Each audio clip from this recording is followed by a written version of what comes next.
दोस्तों, 18वीं शताब्दी का भारत यह एक ऐसा समय था जब मुगल साम्राज्य धीरे धीरे कमजोर हो रहा था और मराठा शक्ति पूरे भारत में अपना प्रभाव बढ़ा रही थी। इसी दौर में चरवाहे के एक परिवार से एक ऐसा योद्धा उभरा जिसने पूरे भारत की इतिहास बदल दी। नमस्कार दोस्तों, मैं नागेंद्र कुमार प्रजापति, आपका स्वागत है हमारे इस चैनल पर। आपको ऐसे ही वीर योद्धाओं की कहानियां पसंद है तो मेरे चैनल को जरूर सब्सक्राइब करें। आपका एक सब्सक्राइब किसी भूली बिसरी कहानी को जिंदा रखने में हमारी मदद कर सकता है। दोस्तों, आज हम बात करेंगे मराठा साम्राज्य के महान सेनानायक मल्हारराव होलकर जी के जीवन के बारे में। कहा जाता है कि उन्होंने अपने जीवन काल में 50 से अधिक युद्धों में विजय प्राप्त की और उनके नेतृत्व में मराठा सेना दिल्ली से लेकर उत्तर भारत तक फैल गई। एक साधारण परिवार में जन्मा यह बालक आगे चलकर होलकर साम्राज्य का संस्थापक बना और मराठा शक्ति को उत्तर भारत तक पहुंचाने में महत्वपूर्ण भूमिका निभाई।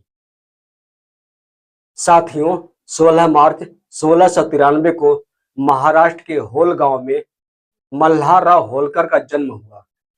इनके पिता खंडोजी होलकर और माता का नाम जीवाबाई था, लेकिन बचपन में ही पिता का साया उठ गया, इसलिए इनका पालन पोषण इनके मामा भोजराज वर्गल की देखरेख में हुआ और यहीं से इनके जीवन की एक नई शुरुआत हुई।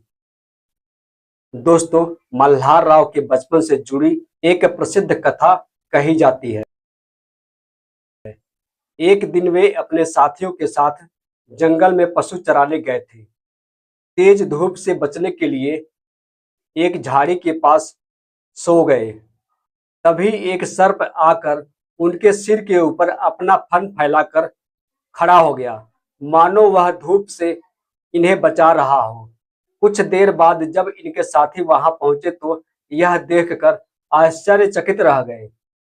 इस घटना को जानकर एक विद्वान पंडित ने कहा, यह बालक आगे चलकर एक महान शासक बनेगा। और सच ही समय ने इस भविष्यवाणी को सिद्ध कर दिया। दोस्तों, यह वह समय था जब वीरता और तलवार ही पहचान हुआ करती थी। मल्हारराव के मामा भोजराज वर्गल मराठा सरदार कदम बांडे की सेना से जुड़े हुए थे। यहीं से मल्हारराव ने घुड़सवारी, युद्ध कला और सैन्य रणनीति सीखी।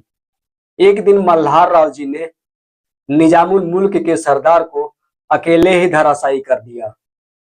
इस बहादुरी और कौशल के कारण वे सबकी नजरों में जल्दी ही छा गए। वीरता से प्रभावित होकर इनके मामा भोजराज वर्गल ने अपनी पुत्री गौतमा बाई का विवाह इनसे कर दिया।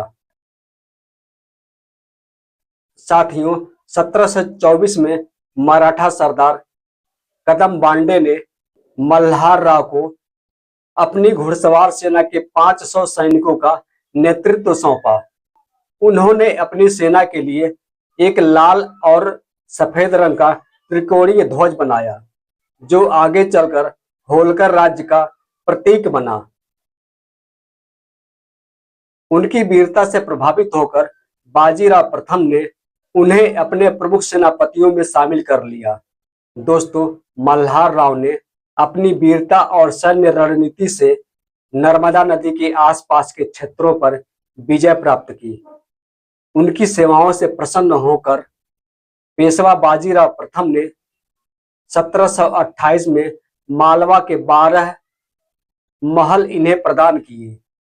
यहीं से होलकर राज्य की नींव पड़ी और आगे चलकर इंदौर को उन्होंने अपनी राजधानी बनाया।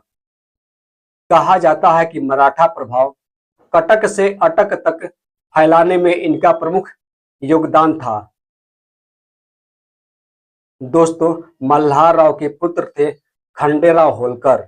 1754 में उनकी मृत्यु के बाद मल्हारराव ने अपनी बहू अहिल्याबाई होलकर को सती होने से बचाया। आगे चलकर अहिल्याबाई होलकर इंदौर की शासक बनी और भारतीय इतिहास में प्रमुख रानियों में गिनी जाने लगी।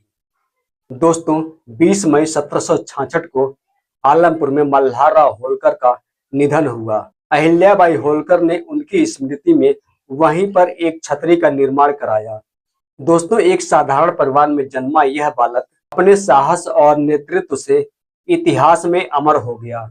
आज भी उनका नाम मराठा साम्राज्य के महान योद्धाओं में सम्मान के साथ लिया जाता है। दोस्तों, ऐसी वीर योद्धाओं की कहानियां आपको पसंद है तो मेरे चैनल को जरूर सब्सक्राइब करें और इस वीडियो को दूसरे तक जरूर पहुंचाएं।